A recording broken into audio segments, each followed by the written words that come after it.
ఈ she jobs అనేది only ఐటీకి సంబంధించి. అవును. ఆ తర్వాత చాలా మంది కూడా అంటే వేరే నాకు బ్యూటీషియన్ కోర్స్ అంటే ఇష్టం, లేదా మీరు అన్నట్టుగా నేను మంచిగా వంటలు చేస్తాను, లేదు అని అంటే షెఫ్గా వెళ్తాను, లేదంటే ఇట్లాంటివన్నీ కూడా, లేదనంటే నాకు కుట్టడము అల్లికలు ఇవన్నీ కూడా వస్తాయి, ఇట్లాంటివి కూడా అడుగుతున్నారన్నారు కదా. అవునవును. ఆ దానికి బీజం వేసిందే ఈ సీత యాప్ అండి. అంతేనా? అవునవును, అంతే. నాకు మీ పేరుతో వస్తుంది. నా పేరు స్వాతి అండి. అంటే స్వాతి యాప్ అని వస్తుంది, చాలా మంది ఈ సీత యాప్ ను స్వాతి యాప్ అనుకుంటున్నారు, అవును అంటున్నారు, లేదా ఈ సీత అనేది మీ పేరు అనుకుంటున్నారు. అవును, అదే అనుకుంటున్నారు. ఏంటి దానికి బీజం పడింది అనుకోవచ్చా? ఎందుకంటే అక్కడ అందరు అడుగుతున్నారు, సో నేను అక్కడ ఏం చేయలేకపోతున్నాను వాళ్ళకి, కాబట్టి ఈ యాప్ క్రియేట్ చేశారా మళ్ళీ? ఎగ్జాక్ట్లీ అండి. 2 థింగ్స్ నేను పర్సనల్గా నేను కనెక్ట్ అయినది 2 థింగ్స్కి. ఫస్ట్ థింగ్, ఇప్పుడు షీ జాబ్స్లో అనుకోండి, మనం కంపెనీస్ మీద డిపెండ్ అవ్వాలి, ఆర్గనైజేషన్స్ మీద డిపెండ్ అవ్వాలి. ఇప్పుడు మార్కెట్ కండిషన్ తగ్గింది అనుకోండి, బాగాలేదనుకోండి, కంపెనీలో బడ్జెట్స్ తగ్గుతాయి అండ్ ఎంప్లాయ్మెంట్ తగ్గొచ్చు, లే ఆఫ్స్ అవ్వచ్చు, రైట్? అంటే we are dependent on someone else's decision making for us to get jobs for the women కదా.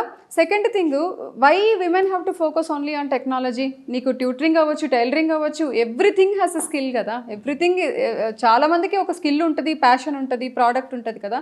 సో నేను అనుకున్నా కంపెనీస్ని అడుగుదాము, కానీ జనాల్ని కూడా అడుగుదాం, అంటే వీళ్ళకి ఆపర్చునిటీస్ ఇవ్వండి అని చెప్పి, అంటే పబ్లిక్ని వెళ్ళి అడుగుదాం, విమెన్ ఎంపవర్మెంట్కి కాంట్రిబ్యూట్ చేయండి. ఇప్పుడు మీకే రేపు నీడ్ ఉంటుంది, మీకు ఎవరో కంటెంట్ రైటర్ కావాలి, come to Sita app and give opportunity to women. అవునా? అందులో వాళ్ళు కూడా ఉంటారు, అందరూ అండి, అందరూ ఉంటారు, ఏదైనా అండి.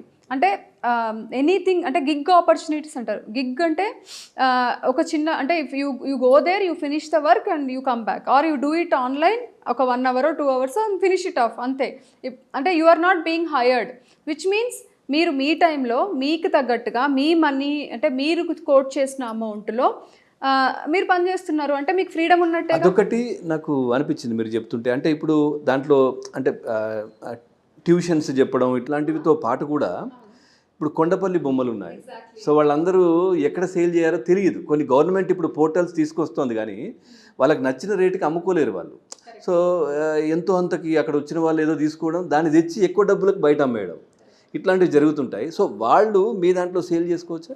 బాగా చెప్పారు, అంటే మిడిల్ మెన్ ని తీసేస్తున్నాం మనం, రైట్? సో డైరెక్ట్ మీరు ఉంటారు మధ్యలో, మీకు సంబంధం ఉండదు, కానీ మీ ప్లాట్ఫామ్ ద్వారా అమ్ముకోవచ్చు. అంటే వాళ్ళని డైరెక్ట్ గా కస్టమర్స్ కాంటాక్ట్ అవుతారు, మేమేమి వాళ్ళది కాంటాక్ట్ నెంబర్స్ మేము ఆపడం కానీ లేకపోతే ఏమీ ఉండదు.